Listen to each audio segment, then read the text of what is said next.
Hey there, Red Deer. It's Mayor Ken here today with another in the continuing series of the After Council Recap. Pleased to be joined today by Deputy Mayor Cindy Jeffries. Cindy, great to see you. And Community Champion Aaron Forbes. Aaron is here right on site today at Dress for Success down in Capstone. If you want to know the address, I hope I get this right. 5571 45th Street. I think we got that. It. So here we are at Dress for Success. And I will say, Aaron, I love the tagline from your website that says you're the economic first responders. You know, I thought that was really cute and really meaningful because you opened the door for so many women in our community, so many people that are looking for that next chapter in their life. That's right. And you prepare them so well. So kudos to you. Thank you. And a great team of volunteers. And it's a privilege to be with you today. Thank you for coming today. Absolutely. We appreciate the opportunity to host you both down here for this segment. And I will start with the first question. At the July 7th meeting, Council approved a new intermunicipal development plan with Red Deer County, replacing the previous agreement pending county approval. Mayor, how does this updated IDP improve cooperation between Red Deer and Red Deer County on planning and growth? Yeah, it's a great question. And, you know, ironically, I'm here with one of the councillors from what, Deputy? I think it was around 2007 where we ran into some issues, So we replaced council and county council, replaced the 2007 IDP with this newest version. So 18 years later, we have a new IDP. Its major benefit, well, and there are several. If I could put it down to a few words, it certainly would be consistency in how we both look at each other as partners in the region. Certainly, it gives that word, I'll use it again, certainty in terms of how we choose to develop and where we choose to develop, which was always a friction, well, not always, but historically it had a friction point. So the county and the city now have well-defined areas. One, obviously, the boundaries or the municipal boundary of each party, if you will, but also the growth areas that are specifically spelled out.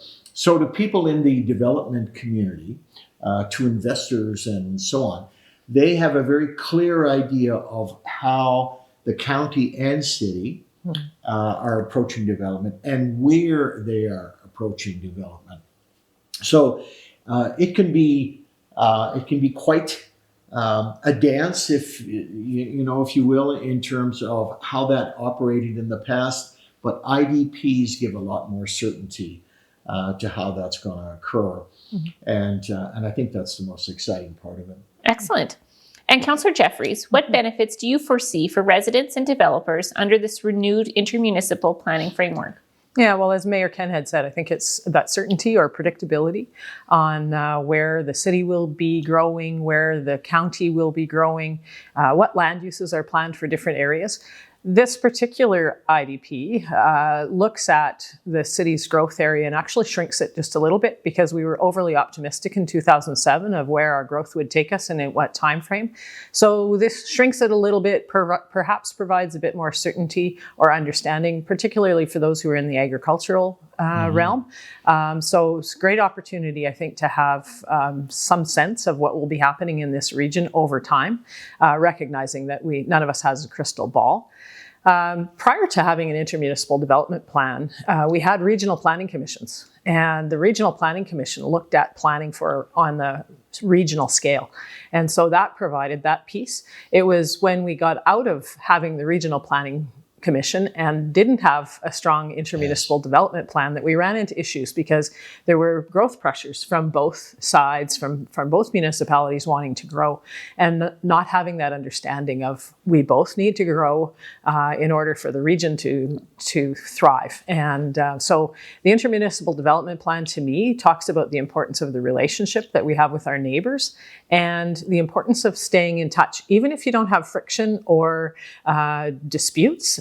Keeping that working relationship, open lines of communication is key.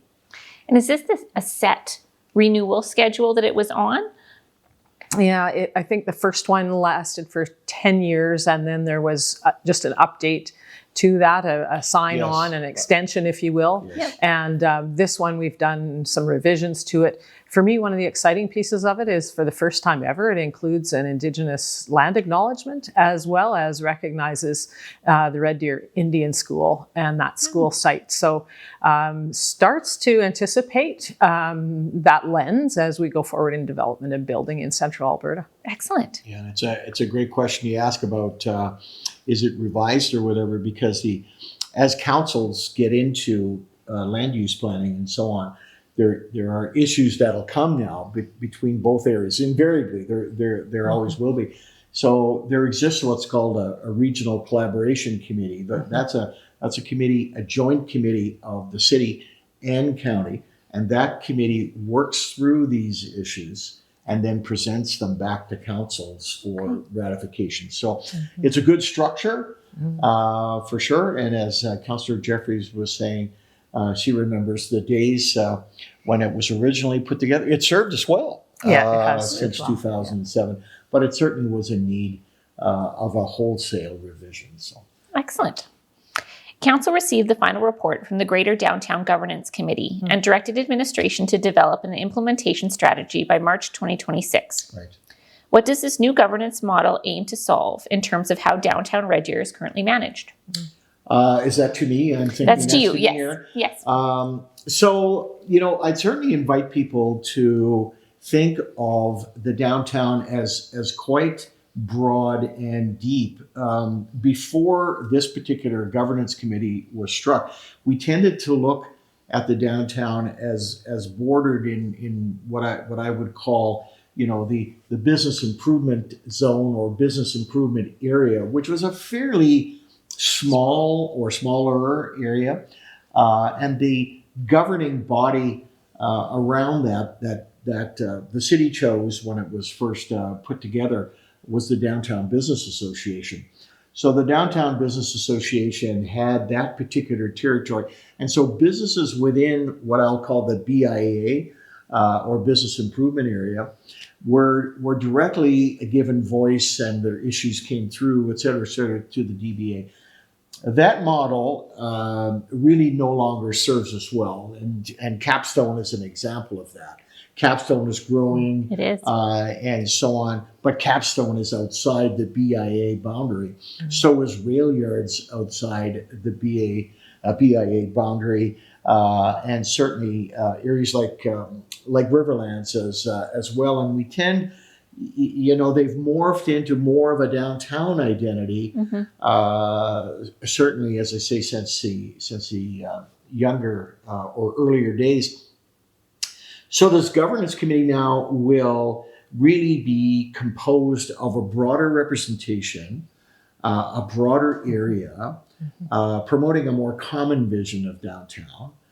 And I think you'll see the DBA evolve into either a more broader governing structure, or possibly disbanded. Possibly, it doesn't mean that they're going to. So I look forward, and I'm sure as council does, to March next year, to the what I would call game plan or working plan that administration will bring us.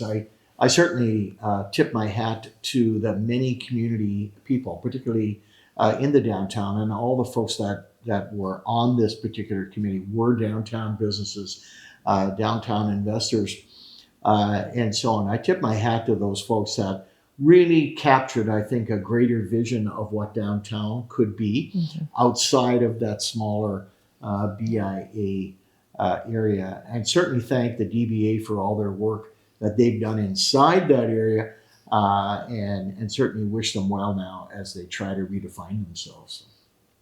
And Councillor Jeffries, how will this governance shift impact businesses and residents in the 5 downtown neighborhoods? Yeah, I think there's a few things that happened. The BIA, part of the reason for it existing was so that a levy could be assigned to businesses that were members of the business improvement area. And that was always collected by the city through tax. It's like a tax, collected and then dispersed in many ways to the Downtown Business Association for programming and things like that.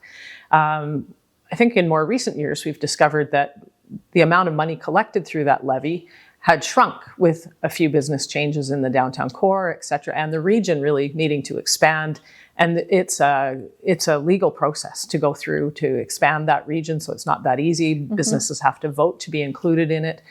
So changing the boundaries is a bit clunky, if you will. And so the possibility of that levy no longer existing, I think, can act as encouragement for businesses to come into the downtown. Some have seen it as a deterrent or as they're paying, and why should they be paying when other businesses right across the street, say, or in Capstone are not contributing. So I think it opens the doors to a more level playing field for businesses in the downtown. But the structure that's being proposed sees a multifaceted approach. It would be downtown residents, it would be businesses, it would be some of the nonprofits involved. It would be really just the whole community working on behalf of and for the betterment of the community. And it would be a much larger space than the BIA currently frames. For me, the committee that came to council also talked about opportunities, and I don't think they've completely ironed all of this out, but they talked about possibilities like maybe when a new business comes to the downtown and opens its doors, we could take some of the taxation money that the city would collect, skim a little bit of that off the top and put it into an opportunity fund or what have you. I'm just making that name up, but it would be like, that was the concept. And then that would incent other businesses or provide different services in the downtown. So maybe a little shift in how things that have been funded through that levy, through the business improvement area, a bit of a change in how that happens, and more voice to not only the businesses, but to those who reside in the downtown too. For sure. Thank you. Moving on to the July 21st meeting, Council received a report on the city's long-term financial sustainability plan, including a 20-year budget model, and directed administration to implement it with quarterly audit committee reporting starting in Q1 2026. Councillor Jeffries, what core insights from the roadmap will influence Red Deer's fiscal strategy over the next 20 years? I think the roadmap provides a great opportunity for us to feel very grounded in our current state, where we are, where are the challenges in our financial picture, and what do we need to address in the short term and medium, long, and long term. For sure, we looked at use of debt, we looked at reserves, we looked at future infrastructure pressures and needs. So it gives us some foresight into under what we're in the current situation, what it would look like going forward. And I think gives council a fairly good sense of which levers we're going to have to move or pull in order to help balance the situation over the next 10 to 20 years. Certainly there's challenges. We're going to have to be mindful of our spending. We're also going to have to keep building reserves, and that probably means taxes are not going away. And yet be mindful that we can't tax. So there's a bit of that balance that will have to happen, but it gives us, I think, a good firm understanding of where we are and some of the pressures we're going to feel going forward, and that we need to try and find strategies to meet those. And Mayor, how will this roadmap guide council's thinking in preparing for the 2026 budget cycle later this year? Well, I think it's extremely instructive, and there's a couple of realities here. One is that we're going to have a new council in October, a new mayor, a new council in October. So this roadmap actually is a pretty instantly obtained report card, if you will, on where we are today. In fact, I would encourage anyone considering running for council or mayor to go on the city site and get a copy of it to prepare themselves, for what may occur in the fall. So we really set the stage, Aaron, for 2026, very much in 2025. We brought a very difficult budget to the community in 2025. We had a few options. We chose the the what I would call the bitter medicine, and the bitter medicine was, a double digit, a 10.5% tax increase. But we realized as a body of council and administratively, and also through the community, that we couldn't continue with zero increases. It'd be like you trying to run your home on your income from 2010. Right. Costs have gone up, and you can't continually keep going to your savings account to pay the light bill, if you will. So we send a message out in 2025 to prepare us for 2026. I think the positive part for the new council coming in is they will see a replenished operating reserve and the beginning of regular contributions. And I think Deputy Mayor Jeffries spoke to it very well. The beginning of what should be reachable and attainable other reserve contributions, and I'm speaking of utilities now, transit, the fleet reserve, all those reserves. So it's going to be another challenging budget. There's no doubt about that. I don't see it have the same magnitude in terms of impact on the community in 2026 because of the tough work done by this council in 2024. So I think we've set the stage very well. In saying that, and as I said in council yesterday, we really have to thinking about, or be thinking, forgive me, we really have to be thinking about what is driving growth in our city and where are we getting growth in our city. It's critical that we attract investment now into the city. I think we're well positioned to do that. We see great growth in our city in the last couple of years, but we really have to think about, and again, as Deputy Mayor talked about, we can't tax our way to a surplus. Right. We have to bring a combination of certainly growth spending, reasonable and sustainable taxation, all of those things. Government grants, we talked about that in council yesterday. Those have been on the decline. That puts cities, not just Red Deer, but all cities, under pressure. The provincial governments and the federal governments like to blow their horn about how fiscally responsible they are. Often, frankly, that comes at the expense of cities. And you can be, if you don't want to buy any clothes for your kids, it's easy to have a big bank account. And cities, it never worked for me, frankly. But anyway, cities aren't much different. Right. Cities depend on provincial support. They depend on federal support. Healthy cities make healthy provinces. Make a healthy country. So I think the table is well set for 2026.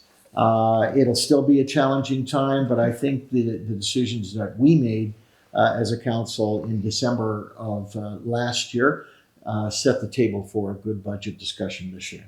Is the 20-year budget model, is that a new approach? Well, there won't be a 20-year budget per se. Okay. That's far too ambitious in the municipal world. In fact, in any world, try doing it personally, and you certainly see what I mean. So many factors come to bear. So what the consultants did was they took three scenarios, sort of worst case, middle case, best case scenario, and said to the city, if you follow a consistent path on the combination of those factors that Deputy Mayor and I outlined, you should see over the next 20 years a quite a positive impact, right, versus where we are today. Will we be in the high range? I would argue not, but we hope for the high range. But will we be solidly in that middle range? I think for sure. Okay. Council also decided not to proceed with zoning bylaw changes that would allow 4 units as of right on all residential lots, following significant public input and careful consideration of community concerns. Yes. Mayor, this zoning change is connected to the Housing Accelerator Fund grant program. What's next? Well, if with your grace, I'll answer part of that, and then I'll defer to Deputy Mayor. I really think I really thank Deputy Mayor for her comments yesterday and the way she approached this issue, and so I invite Deputy Mayor to weigh in. So what comes next? Well, what comes next really is a result of what has just passed, and so what has just passed is under the Housing Accelerator Fund, or what was called HAF, and the 2 was the second version, so HAF 2. So under that particular funding program, the city found itself eligible for $12.5 million of housing funding, which is so badly needed. There were several operative clauses in the contract. One of them was what is called 4 units as a right, which essentially meant that on any lot in any part of the city, 4 units could be constructed, a combination of duplexes or secondary suites or whatever. It was 4 individual units could be constructed as a permitted use, which meant the public had no input into the development. This caused quite a great, tremendous level of concern in our community, and really, I think, was for me personally, and then I'll defer to my good colleague here. For me personally, it was people's right to have a voice in how their neighborhoods are being built out, and really that's always been a tenet, a fixture, a pillar of how municipalities have dealt with development. If you need a zoning adjustment, a zoning change, or a variance to development, you have to come to the city for that. And then the city has to have what's called a public hearing. So I'll defer to you, Deputy Mayor, for your own comments on that. It's one of those things. We know we need housing in a desperate way.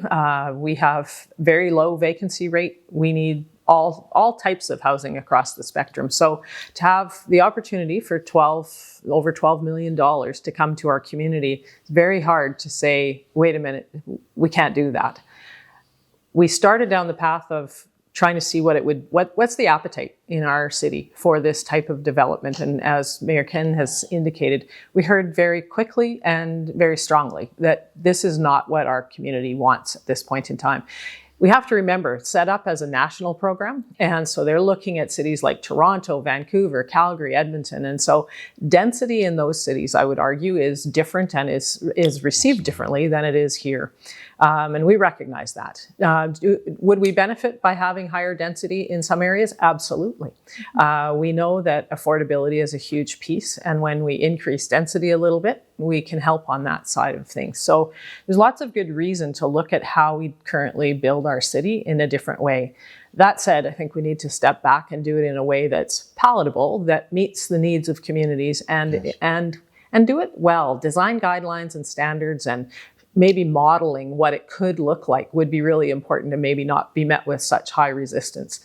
When we started down the path, I was prepared to say, let's try this, let's see if we could get the feds to change and I say federal government, we would lobby the federal government. We would talk to CMHC and see if we couldn't have that requirement of 4 as of right shifted, softened, if you will. Some communities that were in the running for this money in the first round didn't have to meet that requirement. In the second round, all of a sudden everybody has to meet that and doesn't really fit with where we're at. So we stayed with some hesitancy in the running, if you will, to try and get that changed, and haven't been able to do that at this point in time. The community, we've now heard quite clearly, doesn't want to do that, even if it does mean $12 million doesn't come to our community.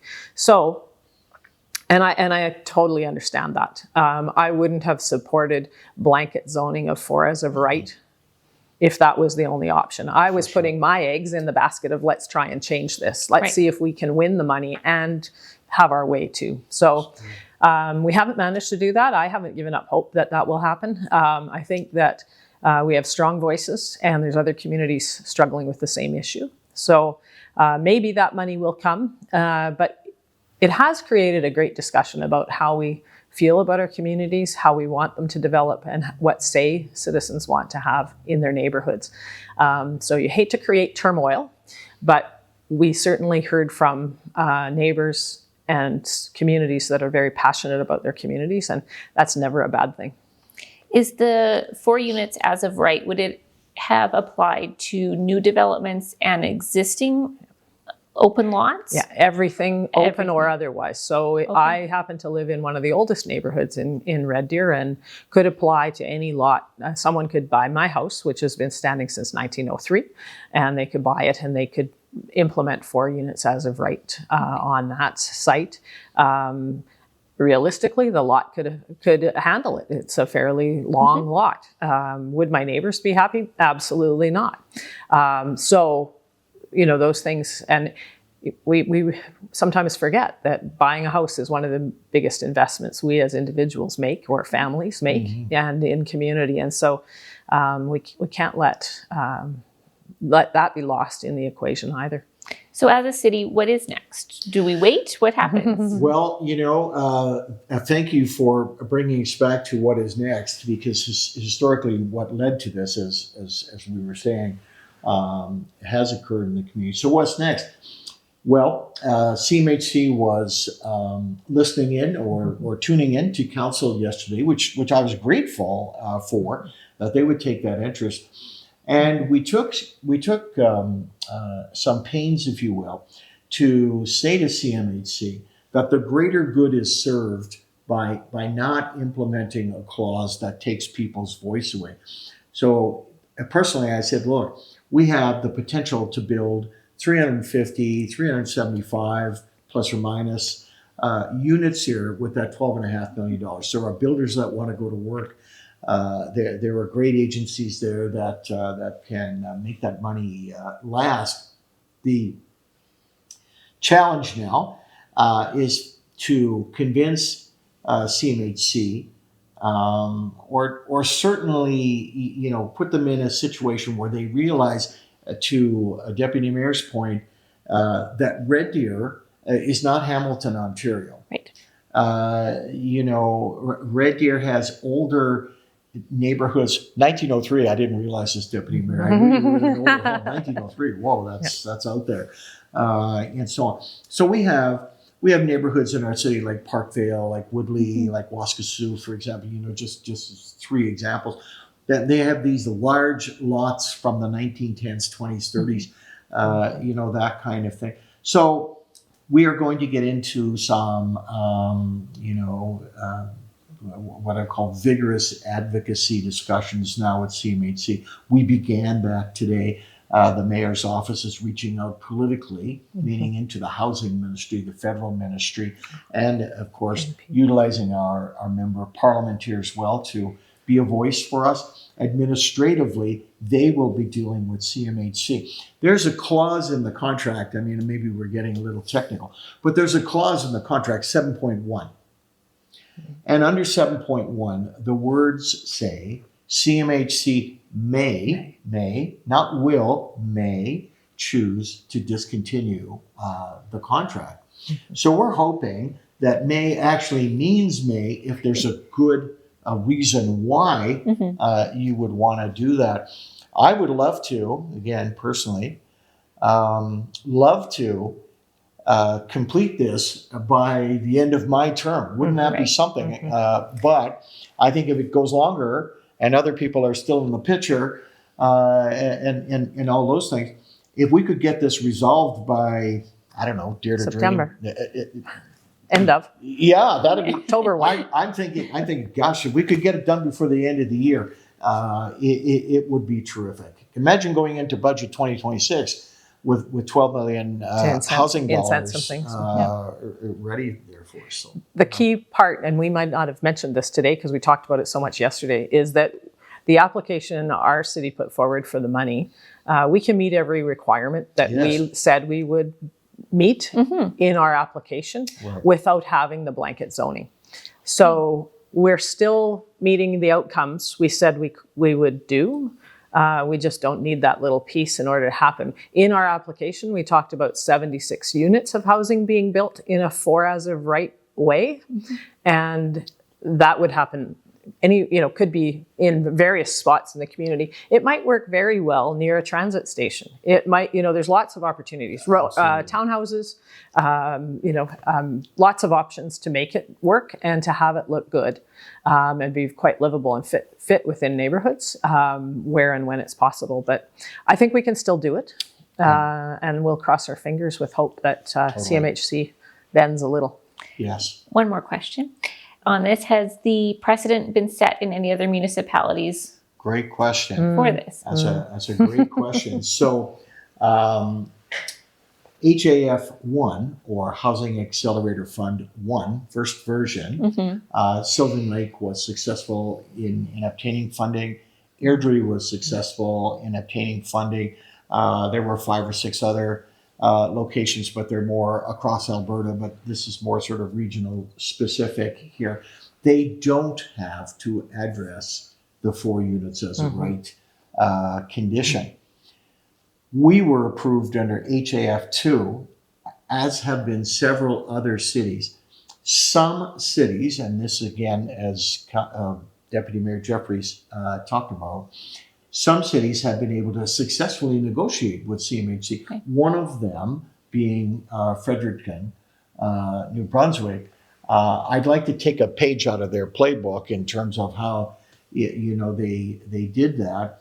But another city that perhaps Red Deer you've heard of, Toronto, basically said they're not willing to implement. And in Toronto's case, it was 6 units as a right. In our case, it's 4 units as a right. So the mayor of Toronto has gone on record and saying to CMHC, we cannot implement the 6 units as a right. You'll have to come and get the money from us. It's an interesting challenge to the federal government. And that story is about a week old if you want to, just Google it up. Yep. But it's an interesting challenge, in terms of how Housing Minister Robertson now will look at that. Toronto, just like Red Deer, is willing to address 6 plexes or 6 units, as the case may be, in specific neighborhoods, as Deputy Mayor said. There are locations where this can work. 4 units can work, but not in every lot, in every neighborhood. And that's the message Red Deer gave yesterday, and that's the message Toronto gave about, I'll say a week ago. 10 days ago. 10 days ago. So Thank you. Closing out July items, Council updated the Intermunicipal Subdivision and Development Appeal Board framework to modernize procedures, improve scheduling, and align with the new IDP. Mayor, what improvements in intermunicipal appeal and development coordination does this updated bylaw aim to deliver? Well, I'd say on a lighter note, we had about 25 members of the public in chambers yesterday. They were there for the 4 units as a right issue, but I just made light of it in the context of thanking them for coming on such a dry topic such as this. It's a fairly dry topic. But when you get into an intermunicipal development plan, invariably, there are going to be disputes and you're not going to be able to solve them all. So this particular appeal board has been struck to allow developers or citizens the opportunity to come in front of an appeal board and say that decision really was the wrong one, either by council or by the municipal planning commissions of either the county or the city. Both have municipal planning commissions. So I'll give you an example. It's not untypical for farmers who have an estate mainly consisting of land, although obviously there's machinery, equipment, cattle, crop, all those things. But the land, or what's called the home quarter, is usually the prime quarter. And from time to time, agricultural owners, entrepreneurs, farmers, they'll want to carve out a piece of that quarter and leave it to specific family members and let other members of the farm run the farm, kind of thing. So I've seen cases like that. Another example might be a developer that wants to put a 20 or 30 unit acreage development in the city's growth area, for example. And how do you put that there when there's no servicing to it? Right. And now someone's going to have to punch in servicing and get approval under the clauses in the IDP. Always an interesting problem. When you look at acreage developments like, I'll say Balmoral, for example, would be one. Certainly back in the old days, College Park and so on. These are typical developments where they started off as just acreage. Now they find themselves in a city context, and now what do you do? Kind of thing. So it'll be interesting to see where this goes. This committee shouldn't be busy. That's the goal. Yep. But it exists for those cases that have to be decided like that. Excellent.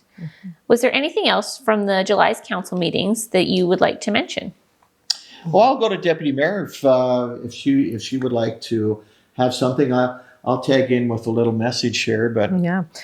I have to tell you, the month of July feels like it's either been 2 months. When I started reading the questions for today, I was like, wow, that feels like longer than a month ago or longer than a couple of weeks ago.